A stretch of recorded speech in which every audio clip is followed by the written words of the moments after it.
thank you all for joining us tonight. I'm really, really excited about hearing about this book. As I told Julia when we logged in, I first learned about it because it was the little bitty post at the end of the weekly report for the Nashville Journal, not for the Tennessee Journal. And she was saying that, who sent it to you? Yeah, Julia? Gift Thornton. Gift Thornton is her cousin, and so Gift sent it to her. And it was the first mention in any publication I've gotten, and I was like, how did it end up there? Like, I still don't know how it ended up there. So I was like, oh my God, what is this book? So I'm Googling it. And then I started following her on Facebook, some, and reading about it. And then Sophie posted about it one day. And I swear, I think it was like 10 o'clock at night. And I immediately texted Sophie and went, oh my God, how do you know her? I want her to come do a book thing for us. So thank you for joining us. And Sophie, I'm going to turn it over to you because I am so excited to talk about this book. I am too, and it was a book I really was very sad to finish. I read it furiously until kind of toward the end, and then I would have to limit myself chapter by chapter. But I know Julia because she is a college friend of my aunt and godmother. And when she released her first book, I was living in Nashville at the time. I think I was on the board of WPC at the time as well. I went to Parnassus to meet her and listened to the book review there of her first book, which is now completely escaping my Be Frank With Me, which has one of the sweetest, most memorable characters. I kind of put him in a category with Owen Meany a little bit in terms of quirkiness and memorability. But Julia lives in California. She's from Shelbyville, Tennessee, which I'm going to have you talk about because you were referencing so many things that, of course, fly over my head because I've hardly been to Shelbyville in my life. But is married to a writer comedian out there that my aunt said is one of her favorite Instagram follows. So I've started following her husband. He's now the world's funniest man. So. But tell us about your Middle Tennessee connections because obviously you're from here, but you have a lot of great stories too. Well, I grew up on a farm outside of Shelbyville. My mother was a doctor. I don't know if did anybody ever live in Shelbyville? Because they knew her. You know how we ended up in Shelbyville is we used to live in Brownsville, which is where Ward and has everybody read the book? So I have to know whether I have to not step on things. Most people have read it. Nobody's read it. I don't know. Everybody has. We'll just see what happens. But his town is close to Brownsville. It's a made up town. Somebody from Tennessee said they got a map out to look it up to try to figure out what it was. I was like, yes, I convinced them it was real. That was very exciting. But anyway, he had a dairy farm in West Tennessee. Daddy taught English in high school. And they came to the horse show in Shelbyville and they got into a car wreck. A drunk driver fell asleep at the wheel and plowed into him. And they went to the hospital, had to take him to the hospital. And the person who was sewing up my mother was also a female doctor, Dr. Grace Mulder. And she was so excited that my mother was a doctor. And she's like, you have to come and practice here. You have to come and practice here. Because then they would have had each other because they're, in those days, this was like 1963, maybe. There wasn't that, she didn't have that, of a comrade in arms kind of thing. So then we moved into town close to where the celebration grounds are. And there was a big house that had been a farm and they had built a subdivision around it. So it's this big house with a big yard, like 3 acres, and then subdivision. So we had horses in the front yard there because we didn't have a farm yet. And our horses would jump the cattle gap and run through the neighborhood. And so we were like the colorful local family. And then we finally got a farm and Daddy like stuffed my pony in the back seat of the car. So her head was hanging out. Her tail was out the other and drove her out to the farm. It was crazy. So anyway, so when I got ready to write this book, I had a lot of knowledge that I could put to use, which was growing up on a horse farm, dairy farm, also from my father. My mother was a doctor, and my father had this job as a divorce cowboy on a Reno divorce ranch, because in the 1930s, that was how you got a quickie divorce, is you'd go live in Nevada for 6 weeks. And then you were a citizen and they could set you free. So that's sort of how it all got started. But Shelbyville, I got off the topic. If anybody knows Shelbyville, the fake town in my book is called Whistler, but it's laid out exactly like Shelbyville because there's the hospital. My mother's office was across the street. The mortuary was next door, and there's a grocery store next to that. And the cemetery was behind the hospital. So some of the jokes they make about, like, getting a shopping cart to take the bodies to save the money on the ambulance, like, that's jokes they used to make. And like the way the office is described with all the baby pictures, it's all my mother. So anyway, that's it. That's my story. I'm sticking to it. So Well, and you have some interesting connections. Where was your engagement party? Your first engagement party? oh yes, because John Cooper, who is your mayor, you may know him, grew up in Shelbyville, and my mother was, the whole family's doctor. And so when I married my first husband, they had a party at the Cooper's house, and my father was a famous storyteller.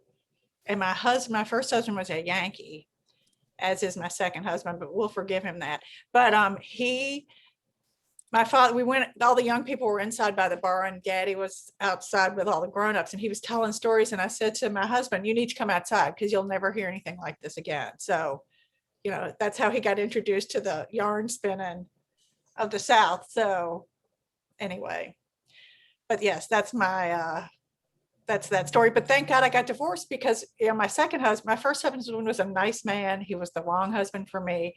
And Daddy also had a first wife who was fantastically wealthy. And now that I have done research for this book, they weren't married for long. She kicked him to the curb. I thought, oh my God, they must have met at the divorce ranch, because he was her second husband of 6. And, and she was fantastically wealthy, and he was from a small town in West Tennessee. Where was he going to meet somebody who was fantastically wealthy except for there? So it's sort of like, thank God for divorce, because my father's, second wife, my mother, they were married till they were dead. And I plan to stay married to my husband, if he'll have me, until then. We were married 30 years on Tuesday. So I think the chance is good, but you never know. Don't want to jinx it. So That's fantastic. Congratulations. thank you. Happy anniversary. You told me one time, I found this to be so interesting. And for the group, this is my first time moderating a book review. So if at any point you have a question or a comment, just feel free to jump in. I've really enjoyed getting to know Julia and reading the book, but I know you all probably have some things that you want to ask about as well. But you had shared with me, you had sort of a process with your character development that you kind of, you almost, I want to say, track them. And didn't you tell me once you kind of track them using their initials and, some of the ways that you came up with names? Yeah, in the first one, in the first book, everybody had there were too many characters in this one because I didn't have enough colors in my Post-it note pack. But for the first book, there are 5 characters. So every character had its own color. And I'd stick up like the points of a story across the room, and I'd stand across the room and go, oh, there's, this one is a little thin here. We need more of that. And then, and I have a picture, this is a visual aid from this book. Oh, where is it? Is it not here? Here it is, I think. But what I do when I write a book is I don't outline it ahead of time. I keep track of it as I write it. So this is like my board that you can see. See these yellow squares? These are like each chapter, like boiled down to a big Post-it note.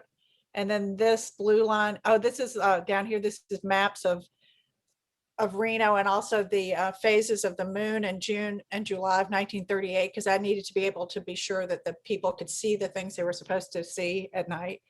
And this blue stuff is what my husband, who's a TV writer, calls sequences. It's like stuff that happens over the course of many chapters.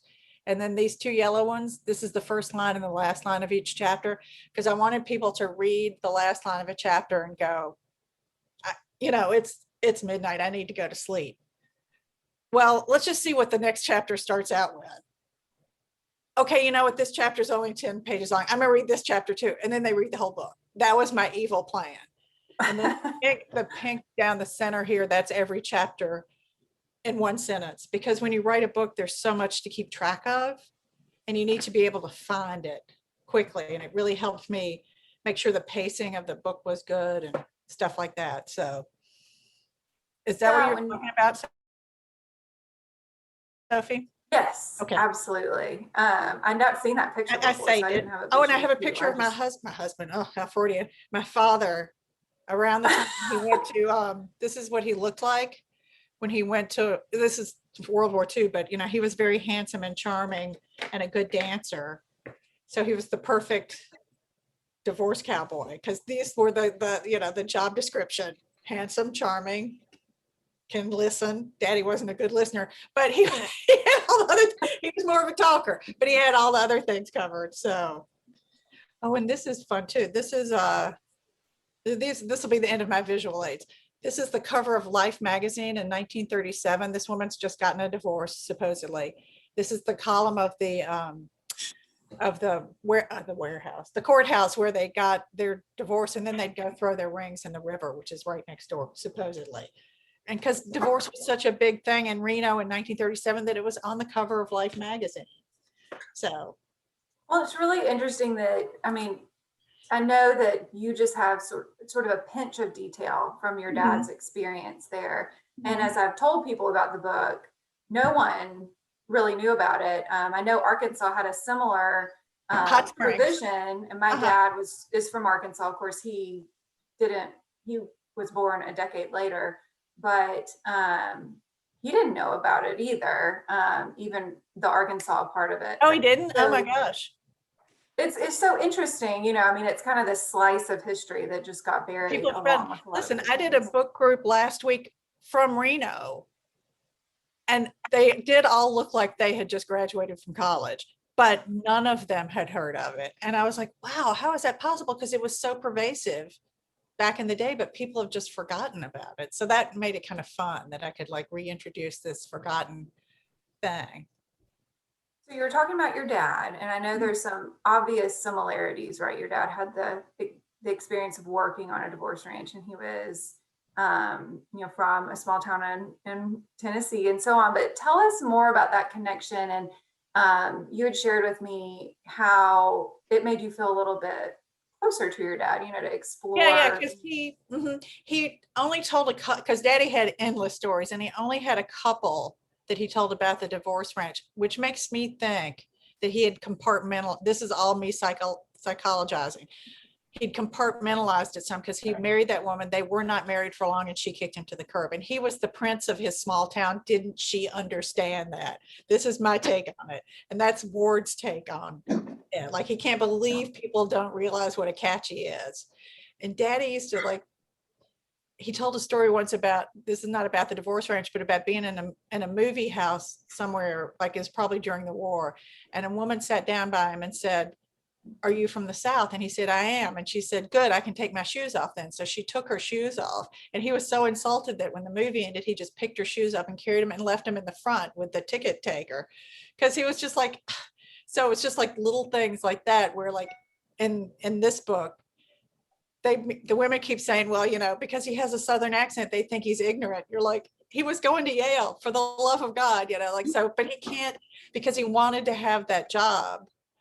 He didn't tell them his truth because he thought, well, they won't want to hire me if they think I'm just a spoiled rich boy. So, but it's interesting how those things come to play. What? Oh, I was just going to say, it's interesting you said your dad was compartmentalizing, because throughout a lot of the book, it felt like Ward compartmentalized a lot, especially about his feelings regarding the ranch and Emily, but also his uncle. And it just kind of felt to me, when he was in the present state, if you will, that he kind of would talk about the ranch like somebody who had peaked in summer camp, in a way. Like he had this experience with, for good reason, he was not over. It was fairly traumatic for him. But was that a connection with your dad as well, or was that part of just the evolution of the Oh, no, plot?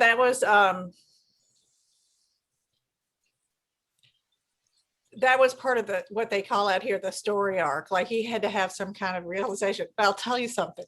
When a book, I'll explain this, might explain it.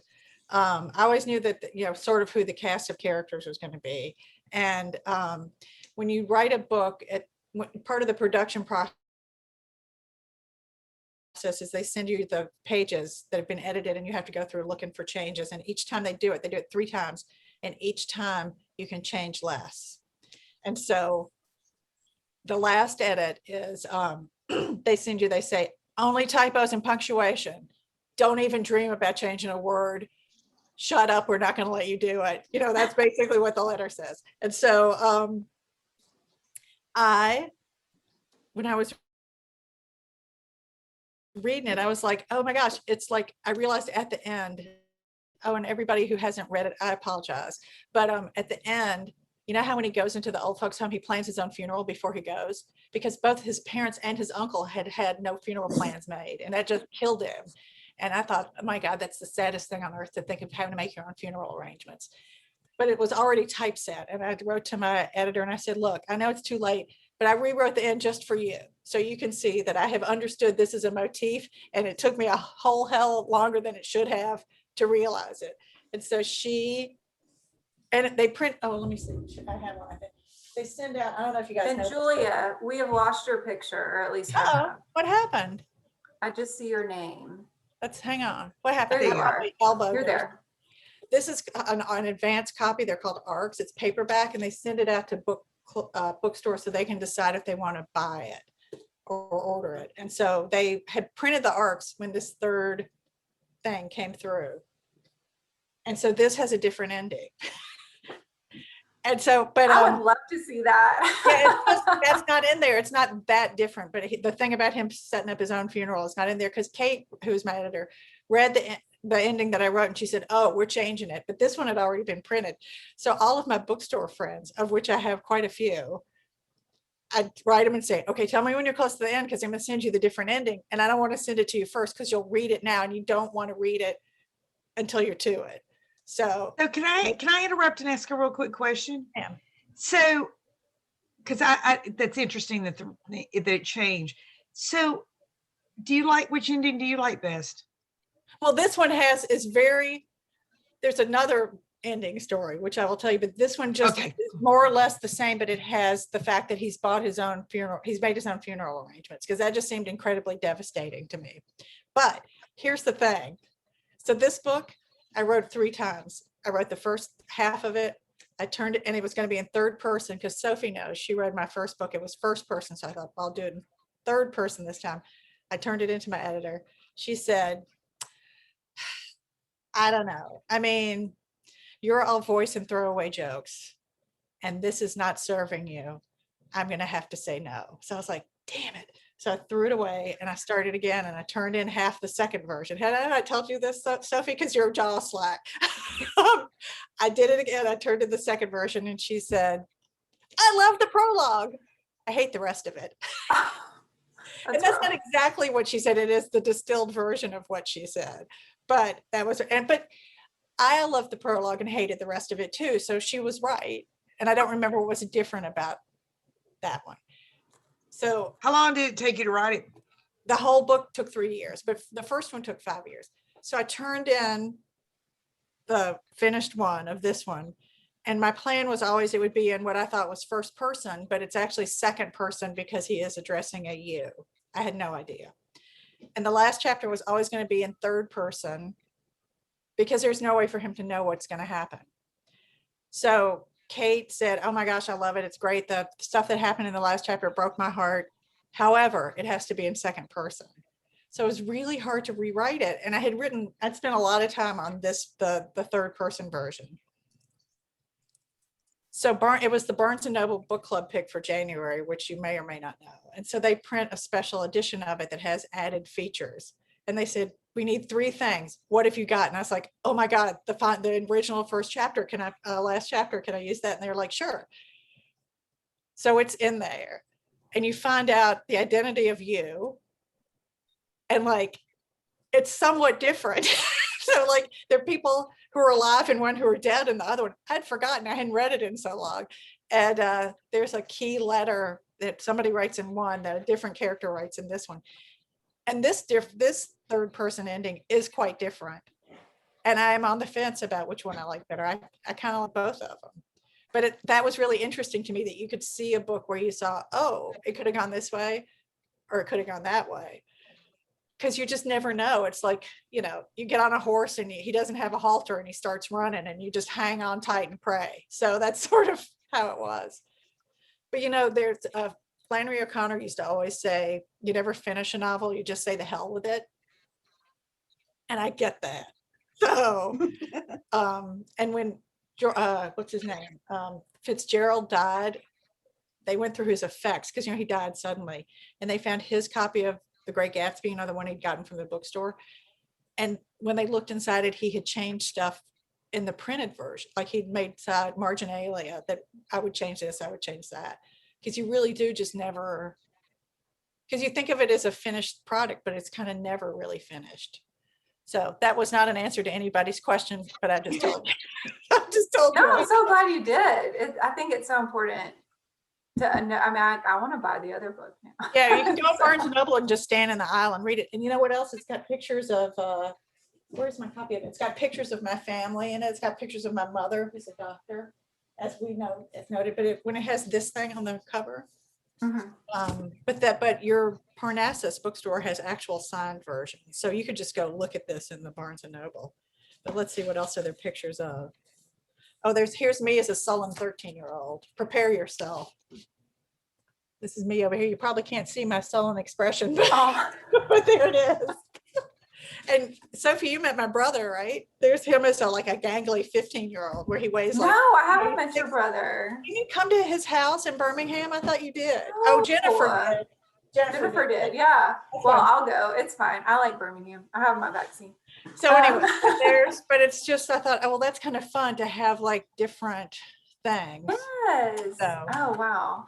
Well, and you know, so many things I want to like say and ask about this book, but you were talking about the sadness, you know, how there were some very sad things that happened in the Mhm. book, and the review that you accidentally Yeah. read about it being 24 chapters of fun and 2 Yeah. of heartbreak. And the 2 of heartbreak were, I mean, it was a lot of Yeah. heartbreak, but I had a conversation with you before I read the book, Uh-huh. and I said, and I'm not going to say what book it is, but I said, I'm currently reading a book that is so sad that I'm having a hard time finishing it. And it was a recent release, and you had said, I've read it. It's sadder than it has to be. So Mhm. how do you balance? I mean, there are some, I want to talk about the one-liners with Sam and like, you know, the fun stuff as well, but how do you balance?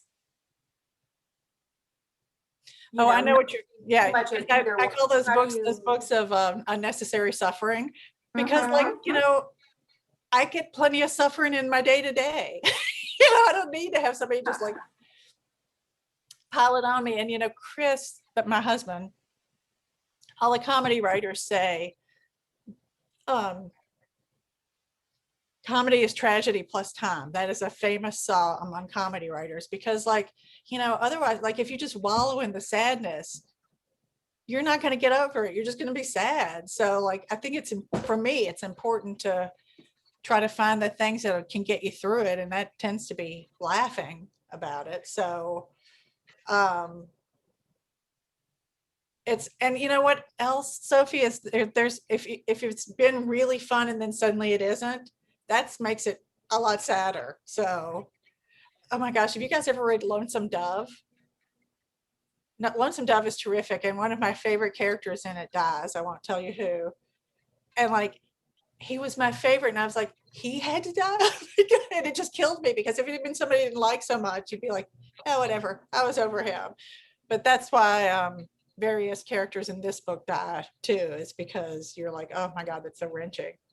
So, but the funny, like, and it's hard to find a good funny book, I think.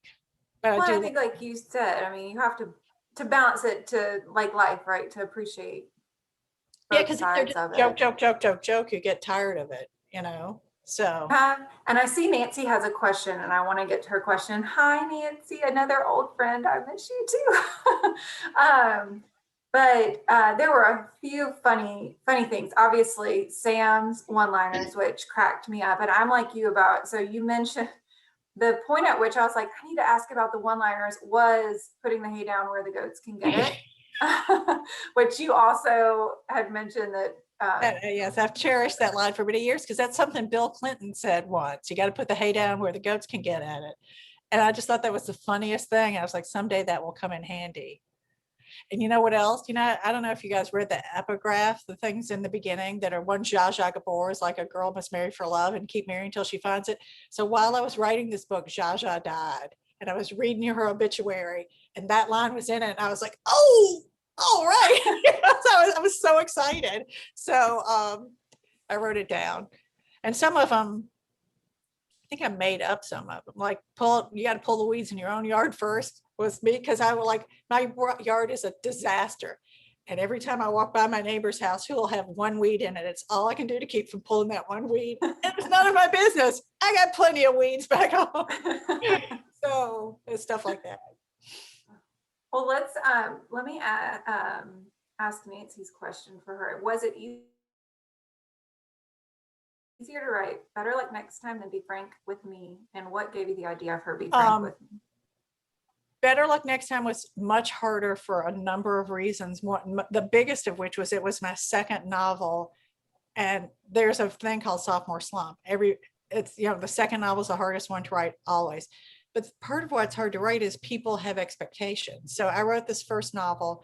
Nobody knew I was writing it except my family. I had no expectations. And then it did well. I got an agent within a day. That's a whole nother story. And, it was really successful and it won stuff. And, I was like, wow. But then the first thing anybody would say to me every time they saw me was like, hey, you write another book? How's your second book going? And it wasn't going well. I had to write it 3 times. And so I'd just be like, oh my God, I fell off a ladder on our front porch. And as I hurtled to the cement, I thought, oh my God, if this kills me, I won't have to finish my novel. And but then I hit the column and slid down the column. I was like, damn it. But, and then it turned out okay, because it was a grim, horrible process. So I was delighted that it came out as sort of lighthearted. And the first book that, I don't know if any of you other than Sophie have read it, here's how that one happened. Because when I was young, I worked for magazines in New York. I worked in the fiction department. I had to read 10,000 manuscripts a year to find 12 we could publish. And it was very difficult to find 12 that were good enough to publish. And I had learned from that, not everybody can write. Some people can write beautiful sentences, but their story doesn't amount to a hill of beans. Some people can't write, but their stories are not bad. Those are actually kind of better because you can work with that. And then there are just people who can't write. So I never tried to write a novel as a magazine writer. And then when I was 50, my daughter was reading To Kill a Mockingbird for school. And I hadn't read it since I was 13. And so I read it with her, because she lost her copy, I had to get a second one. So I read them at the same time that she did. And I was like, oh, Boo Radley must be on the autism spectrum, which had never occurred to me because people didn't know about it when I was 13 and, whatever. And I was like, oh, well, it's a lot easier to write that character than it'd be to raise it. And that's how that story started, because it's about a woman who has written a character like that. And then she has to raise it. And the terrible mistake I made, Sophie, was she has a hard time writing her second novel. Why did I do that to myself? So. Anyway. Well, so Nancy, the second part of Nancy's question, Nancy, you're welcome to ask it. I don't mean to talk over you. What gave you the idea for Be Frank with Me? It was that. It was the like it would be a lot easier because I had 2 kids. I was like, well, it'd be a lot easier to write that character than to raise him because it's tough. It's tough to raise any child. And my kids went to public school, so I saw a lot of all kinds of children. And it's a hard road to hoe. So anyway, that's where that came from. Talk about it's hard to raise children. Julia and Nancy and Joyce and probably Sarah and of course Karen. I have a 2-year-old, an almost 2-year-old. Okay. That cutest baby alive, as we know. Julie, I got a signed book because of my daughter because Julie thinks she's cute. She got me through the pandemic. I would just look at pictures of Sophie's daughter and then I would feel better. So whose favorite animal is a donkey. So we're going to get to the donkey. But there is a character in the book, Portia, who made me feel like I could be looking in the mirror at some of my worst behavior from teenage years. So, so I think probably any mom, I mean, I have no context. I've only been an evil teenager. My baby is still a baby. Mhm. Tell us about how you came up with That dynamic. I had a 13-year-old daughter who is now delightful. She's 20, she's almost 22. But my agent in New York's grown daughter came to live with in LA, and I said, let her live with us for a while because she'll get a terrible apartment and think it's okay, and there'll be a bad commute, everything about it. Just let her stay with us till she knows LA. And we all loved her. She would laugh at my jokes. You know, she hung on my every word. My children could not have cared less about me at that juncture. And so my daughter would be so nasty to me, as a 13-year-old is wont to do. And Charlotte, my fake daughter, would drag me into the hall and go, oh my God, I feel bad about every time I was ever mean to my mother. And so that was sort of the Nina thing, because when they have that discussion at the lake, and Nina was like, I feel terrible about every time I was mean to my mother.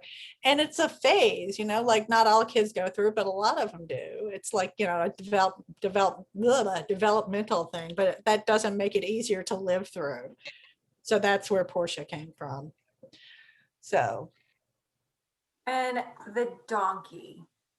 Oh, Talk more about the donkey. the donkey. So there's a like a string of circumstance that led to all of that. Because when I was doing research, I read this article. I'm working up a sweat. My glasses are fogging up. I read this book about rich people in the 1930s, and it talked about this woman who was a gold digger, and she started out on a Texas dirt farm, and she had worked her way up to. She would just marry progressively richer men because she was very beautiful.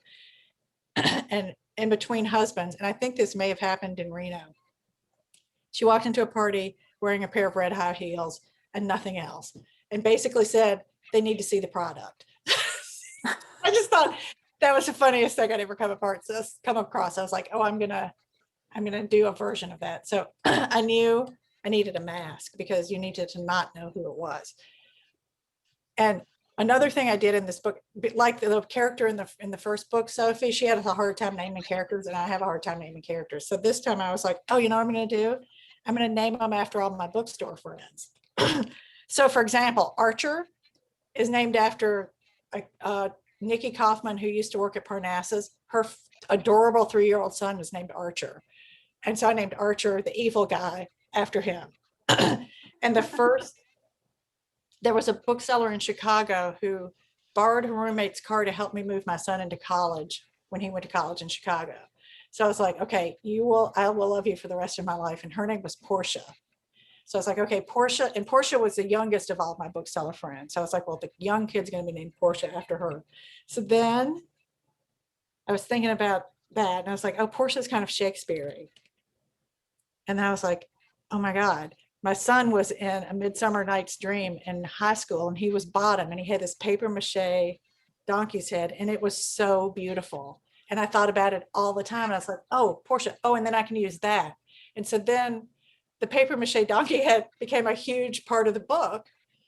And my editor was like, you know what I loved about that? It started out as a sight gag, and then it became a plot device, and then it was a metaphor. And I was like, yes, I did that on purpose. I didn't really, but I was ready to claim it. So that was kind of great. And it was just like, it was such a good thing. And that's what's there's not a lot that's fun about writing books, but when something like that happens, it really is fun, and it kind of makes it worthwhile. The suffering, maybe. So. Well, I hope it's been worthwhile. Your book has been wonderfully received, and I don't know if you're looking at the comments, but I can't see them. Are they on here? I think you just have to click at the bottom where you see chat. But Sarah how Woods exciting. has offered her congrats to you on the great reviews for your terrific book. So I mean, as somebody who's enjoyed the book, I personally am very grateful for your suffering. Thank you. Thank you for my service. Thank you for your service. It helped me a lot. But I mean, I could go on and on and on with questions, but I want to open it up to the group to see if anybody else wants to ask something first. Is there anything that anybody wants to ask before we move on? Yeah, and if somebody cannot open their mic, just let me know, but feel free to log in and to open up and ask questions. Even if you've not completely read the book, it's always fun to ask author questions. Are the divorce judges people here? Because I was going to tell them my divorce judge story while we wait for. Well, Nancy Corley is a divorce attorney, and Judge Smith, I don't know, he's still on, but I'm not sure he can talk right now. Well, while you guys think about this, here's the funny thing. The reason the book is called Better Luck Next Time is because the most famous divorce judge in Reno was named George Bartlett. And when people got divorced, he'd pronounce them divorced and hit his gavel and say, better luck next time. So that's where the title came from. So I was telling my cousin Denise, who lives in Como, Mississippi, this while I was writing it. I told her the story and she said, wait a minute. Mike Bartlett is my best friend here in Como, and his grandfather is Judge Bartlett. So I was like, oh my God, of all the gin joints, you know, he walks into mine. So I just thought that was kind of funny. That is wild. Well, while we're waiting, before, I don't want to cut anybody off, but I have another question. Nancy, do you have one?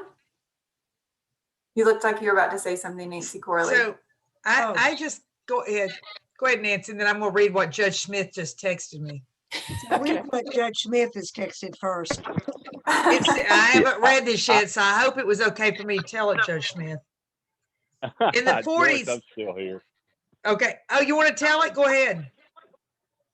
Well, yeah, it was, it's really something I kind of deal with every day, a jurisdictional issue, but the Nevada divorce residency requirements, which allowed for the divorce ranches, which many people used back, resulted in a case out of the United States Supreme Court in the 40s, Williams versus North Carolina.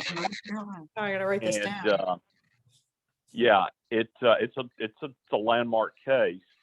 But what happened is this husband wanted to divorce his wife. He lived in North Carolina, and he moved out to one of the divorce ranches, and his girlfriend went with him, and they were going to divorce their respective spouses. And they actually did out there, and they got their decrees and moved back to North Carolina. And the state of North Carolina actually refused to recognize the validity of the divorces from Nevada, and prosecuted both the husband and his girlfriend for bigamy. And the United States Supreme Court said that North Carolina did not have to give full faith and credit to the Nevada decree, and both the husband and his girlfriend did prison time for bigamy. No way. But that, I think, that actually put an end to Nevada and some of the other states that had really quick residency requirements. And there's issues about jurisdiction and service, and back then they would just either serve by publication or post notice in the courthouse. Well, no one in North Carolina would be expected to know about a divorce going on in Nevada, where notice was just given by posting or publication in Nevada. But it's a really interesting case, and that sounds like a new book for me. I know. Oh, that's well, because I'm sitting here going, keep talking. Because when I went to the Nevada Historical Society to do research, they told me about newspapers.com, which was the greatest thing ever. Because then I read a ton of newspapers from the 1930s, and that, from the Reno Gazette, and there were pages and pages and pages of the thing you're talking about, where they say, so and so wants to divorce so and so. And I hadn't even thought about that for the other states. Yeah. And like I say, you ought to, I'm sure you can find the case, but it's like I say, it put an end to those divorces, and we use that every day. We have what's called a divisible divorce now. Yeah, where we can address the issue of the divorce, but issues involving children, property, alimony, all of that other stuff, unless there's personal service, we can't touch that. What does personal service mean? you're personally served. The paperwork's put in Oh, your oh, hand. right. Okay. Oh, interesting. Oh, that's so interesting. Well, because it really fell off. People stopped going much. And I had understood the reason they stopped going to Reno so much was it was a lot easier to go. Once cars came into, like after the war, people had cars and it was easier to drive to Vegas than to go to Reno because people would go to Reno by train. But I bet it's part of it too, because I bet some states would recognize it and others wouldn't. Oh, that's so So interesting. Judge Smith, I love you. I want to hear about the book some more. Oh, I'm sorry. I love Judge Smith too. And now Kalai, we can think about them. No, it's I'll just really, go ahead and really, mute So the myself other thing that now. Go ahead and changed, mute yourself. I will. that is I really follow interesting. directions well. Okay. Well, we have all learned something today, so that's good. That's It's been a exciting. very interesting I have wrote that day. down so I can look it up. Yes, absolutely. And we got 2 questions in the chat. Who was your inspiration for the character of Nina? And that it reminded someone, Karen, of Cornelia Fort, I don't know knowing who the that Middle is. Tennessee connection. So I just Googled it. 'Cause I didn't know who she was either. Uh-huh. Apparently she was a female aviator. Karen, you know more about this. Can you weigh in? She was with the Fort family here in Nashville, and she trained pilots. I believe it was World War II, and that's how she ended up dying, was in Right. the training. That makes sense. I'll tell you There's where. actually a book. There's actually a book written on her. Oh, And I had not heard of her before. But with regard to Well, Nina, I had sent Julia a note and I said, as I was reading about Nina, I kept thinking to myself, what is wrong with her? I feel like I've known people like her before that I'm like, you're a liar, you're a manipulator. What is wrong with you? But of course, there's obviously so much more to it. So yeah, because Julia- Nina, as I told Sophie, Nina's a fabulous. That's a different from a liar. Because a fabulous wants things to be a certain way. And if they just talk, it's like these people who do the secret where like you picture it and it comes true. It's sort of like that. Because she's not vindictive. Here's where Nina came from. There are 2 things. One thing is that John Cooper's mother, Hortense, was a WASP during World War II. And they're the Women's Auxiliary, well, I can never remember what the SP stands for. And they delivered planes and they taught people how to fly. And that was all you were allowed to do. And I don't know if any of you have ever met her, but she is maybe 5 feet tall. And I was just like, oh my God, this tiny little woman did this very exciting thing. So the other thing is when I first moved to New York, there was a guy who wrote the most hilarious obituaries for the New York Times. And he was from Shelbyville, Tennessee. His name was Robert McGee Thomas. And they've actually done a collection of his obituaries, the funniest ones that are called 52 McGees, which is fabulous. And because of him, I had started reading obituaries and then I became a hopeless addict. So they made a documentary called Obit that's about the New York Times obituary department. And so part of the documentary, they're showing the person with the camera, the files where they keep all the pre-written obituaries. Because if they think you're going to die soon, like if you're very old or you do something very dangerous, they write your obituary in advance so they'll be ready. So the obituary they'd had the longest was for a woman named Eleanor Smith. And when Eleanor Smith was 15 or 16, she flew her airplane under all the bridges that went around Manhattan. And nobody's done it since. And they're like, well, she's going to die soon. And then she lived to be 98. So I was obsessed. So I read her memoir. And then I read a bunch of different memoirs about women aviatrixes I'm a double. I don't need to say both. Women aviators. And I read West with a Night, which is Beryl Markham's memoir, which is one of the best books I've ever read. I read the one that Lindbergh wrote. So I fell into a deep hole of like all these things. And I was like, that is so fascinating to me. And then as I wrote it, like once you write it, then you realize, you know how in high school they made you notice the symbolism? Like once you finish, you're like, oh, here's the symbolism. Like she flies in, she becomes obsessed with that fairy costume and wears it all the time because she's the fairy godmother of the other characters. And etc. So I was like, I did that on purpose, but actually it kind of worked. It was great. So that's how she came to be. And the funny thing, Sophie, was like in the first version of it, which was only half the book, Nina was the villain.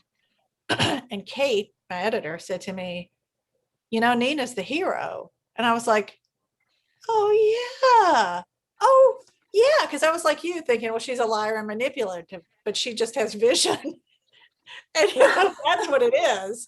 She's And then manifesting. once I understood who she was, the whole book came together and then I could write it. So That's really I don't- interesting. Yeah, I mean, in the end, obviously you have an incredible amount of sympathy for her. I didn't really, when I was emailing you questions that I had on my mind, I didn't email you anything about Emily, other than I had sort of a bitterness of the way things ended. Not the end, but the end of her time in Reno. And I did a terrible job of trying to articulate my question around this. But basically, obviously, Portia had played some games with them, and they tidied things up and sort of went home and never spoke of it again. It was what seemed to be presumed by Ward. When Emily came to the ranch, she seemed, sort of like a heartbroken character, but kind of went on to maybe not. She came across sympathetic initially, and in the end, at the end of her time on the ranch, was not very sympathetic, and then in the end, we all kind of felt for her again. But there you go. tell us more about her arc. Well, the thing with Emily is, and somebody brought this up in a book group last week. And see, I don't know who's read it. I hate to say there's a terrible thing that happens and Emily takes charge of that situation. She's the only one who can rise to the occasion. You know what I'm talking about. Which is very shocking still to me that she did.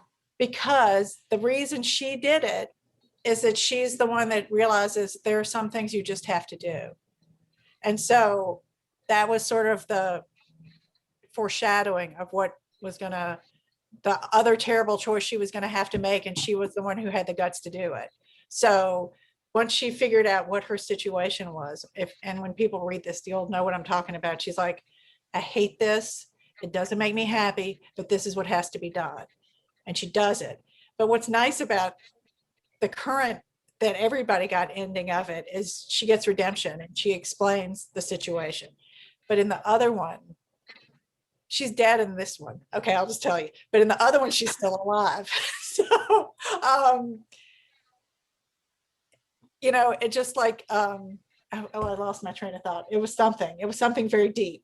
But that's sort of her thing. It's like she is unexpectedly strong because she's this little dinky woman who is prone to tears. And then when push comes to shove, she can keep it together. So that was her thing. But that was what was right. I know what I was going to say. That's why it was nice that I had to rewrite the ending, because then I could make it gave her chance at redemption, But it was funny because I had to write so many different endings for it to get it right.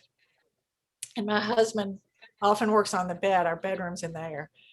And I'd be in here, writing yet another version of the end. And I'd be like, should Emily be alive? He'd go like, I don't know. What do you think? I was like, well, she really loved Ward. So it'd be nice if they could get back together. He's like, okay, but let her be alive. I was like, great. But she really screwed him over. So maybe she should be dead. He'd be like, all right, we'll let her be dead. And I was like, but on the other hand, he'd be like, I don't, whatever, just pick something, so that was sort of amusing, but not really. Who was your favorite character In the book? in any way, either to write or to just kind of witness their evolution? In a different book or in this book? Oh, in this book. But if you want to add in a different book, I'll take that too. No, I love Sam most of all, because Sam really, there was a lot of pain there, and he too was doing what he felt had to be done. And as you and I were talking about, he was hiding behind, because comedy, anybody who makes jokes, they're hiding their pain. And that's sort of like, he's like, this is going to be my persona. I'm not going to reveal myself or my suffering. I'm just going to make everybody laugh. and it's going to be okay. And we're going to get through this. And that was, to me, that's very poignant. So I love Sam. My husband loved the Zeppelin the most. And I said, well, that's because the Zeppelin's me. And he said, well, those of you who read it understand why this is funny. But he said, well, Nina's also you. I said, yeah, but they're sort of like the same character at different points in their life. Because, you know, the Zeppelin loved to shock people like Nina did. But, you know, by the time you get to be in your 60s, you're just like, I'm too tired. Where's their comfortable chair? You know, so. I love that. And I wanted to ask you all, I'm not a writer like you. I work in healthcare communications. But as Karen could tell you, sometimes I have a hard time editing myself. And I am guilty of loving Jane Austen. I just, you know, I love the detail. I like all of that stuff. But your writing is that perfect balance where you get enough detail not to get so bogged down, but you still get a vibrant picture. I could see that lake where they went in the desert. I knew exactly what that looked like in my mind, you know, when the incident with the horse, unfortunately, is, you know, burned in my memory. And how do you balance that? Like, I mean, when Nina's wrapped in the, you know, in the tapestry and everything, I knew what that looked like, you know, you do such a good job. But you don't bog it down. Do you have a process for that? Well, you know, my husband has a process, which I'll tell you. And then it sort of is the same with me. Like, he has a writing partner. And if they write a joke and they pass their things back and forth between each other, and the other one takes it out, and then the first one will put it back in. And then if the second one puts it back in again, they leave it. But if they, you know, like, you know, if it gets taken out more than once, they're like, okay, whatever, let's get rid of it. And that's very helpful. So if my editor cut a joke and I was like, okay, well, I have to really believe in that joke to put it in there, you know, after somebody has said this is not that funny, or, you know, this is too windy or something. And the great thing was, one of my friends is a very hilarious novelist, and my friend had turned in a novel, and he said, my editor cut a lot of my jokes and I just put them back in. And then I read the book and I was like, oh, he should have left some of those out. There can be too many jokes. If you've ever dated somebody who just joke, you just think, oh my God, shut up. And even like one joke at a time, they're all funny, but there can be too much. It's like, you know, a little bit goes a long way. And comic novels should be short. Like, there's not a funny long novel that I can think of. So you have to be ruthless. So I have a quick question, Sophie, if you don't care. So Nancy Corley, this kind of goes to you and Julia both. Think we ought to start divorce ranches again? Well, you know, Only if I can come play. you know, because like when I was telling my editor about it in the beginning, like before I started, I was like, think about Dirty Dancing in the high desert. That's basically what it is. Because, you know, it's like a halcyon period. They're away from all their troubles. They're going to get through this. And it's part of too, like, because when you think about how fast the women bonded, you know, when you're going through something, say you're trapped in an elevator with somebody for the weekend, you're going to be friends with that person maybe for the rest of your life because you've been through a trauma together.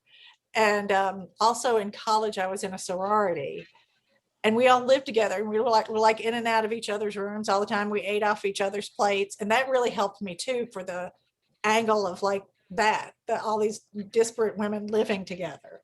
So there are opportunities for this, which I think we maybe don't even have to get divorced to do it. I think we just have to go somewhere and do something.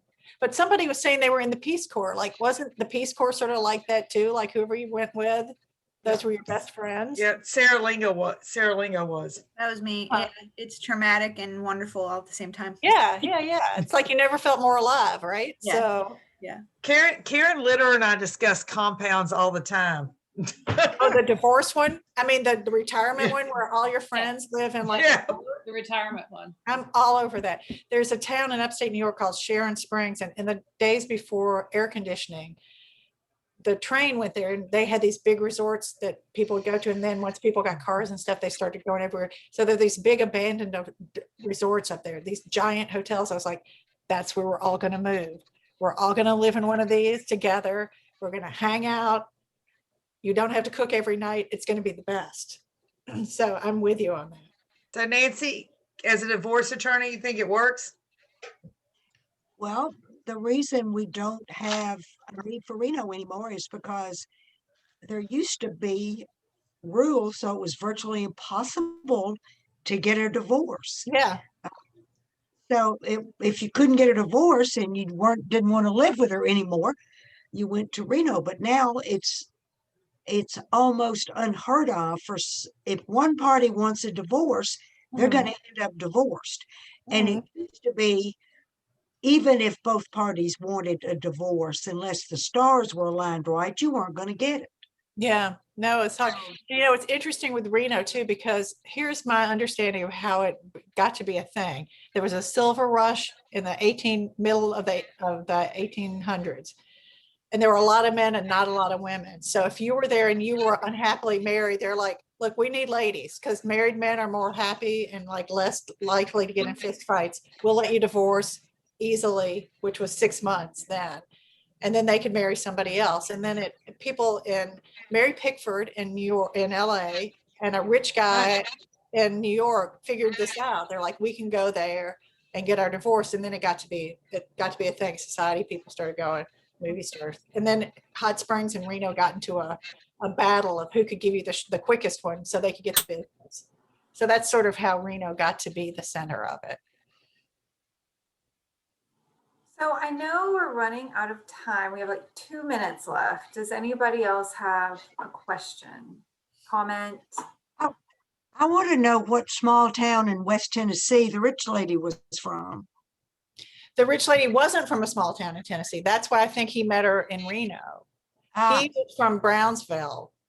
My father was when we were little. And then, and the other thing I say to you, as this is a non sequitur, but if you want signed book plates, if you didn't get a book at Parnassus that's already signed, because they have some, I can sign them and send them to Sophie or whoever, and they can disperse them. So. We'll send them to Joyce because she's a lot more organized than I am. Okay, Sure. well, just somebody email me and let me know. So, any other questions? So real quick, I see one more down here, third book. I started working on one that in true author form. Like last week, I laid down to take a nap and I went, oh my God, I should write a book about this because it's a different thing. It's just like when you're dating, it's like I said before, you're just like, I could go with this one or I could go with that one. And so you have to sort of hone in on which one it's going to be. So we'll see what's going to happen. It takes a long time. Like the first book was 5 years and the second book was 3. So This one should be a year and a half. Yeah, I know. At the rate I'm going, soon I'll have it down to 2 weeks. That'll be awesome. So, Yeah. Sophie, do you have anything else? I mean, I have a million questions and comments, but I I know. won't keep We everybody. may have to do a follow-up on this one. So first I want to say thank you, Sophie, for being willing to do this and making the connection. Julia, fabulous, absolutely fabulous. So thank you for doing this. It was so much fun. You're delightful to have on here. You extremely entertaining. I can't, we will have this up online and recorded. It'll be up on our YouTube page. nice. Mhm. But this is so much fun, and we'll share it on our social medias. So much fun. I just want to remind everybody, I want to thank former Senator Roy Herron has logged on, and we're going to be doing one of his books, and hopefully it's going to be published and out and ready to discuss in June. Next book club we have is May 11th, The Deepest South of All by Richard Grant, who is a nonfiction book. I read his first one, The Dispatches from Pluto, and fell in love with it. He moved from, I believe it was London to New York I've read that book. to Mississippi, and he tells about his stories of what he gets from Mississippi. And I randomly emailed him and just said, do you ever do these kind of things? And his answer was no, but I'll do it for you. And so he is going to be May 11th. So log in, we'll have everything up online real soon. Then on May the 25th, Sarah Lee is going to be leading that discussion. On May the 25th, we will also be discussing The Way of Tea and Justice by Becca Stevens, which is her latest book out, that was the founder of Thistle Farms and Magdalene House. So that's where we have. And again, thank you, Sophie. Thank you so much. Thank you, everybody, for logging in tonight. Julia, any last comments before we all log off? It's so fun to hear people who sound like me, because apparently people out here think I have an accent. I'm like, I don't have an accent. You have an accent. So, okay. Thank Again, you. Thank everyone, you. stay safe tonight. Have a great evening, and we will hopefully see you all again in about 3 weeks. Great. Okay. Thank you. Good Thanks so night. so much. Okay. Bye-bye. Bye.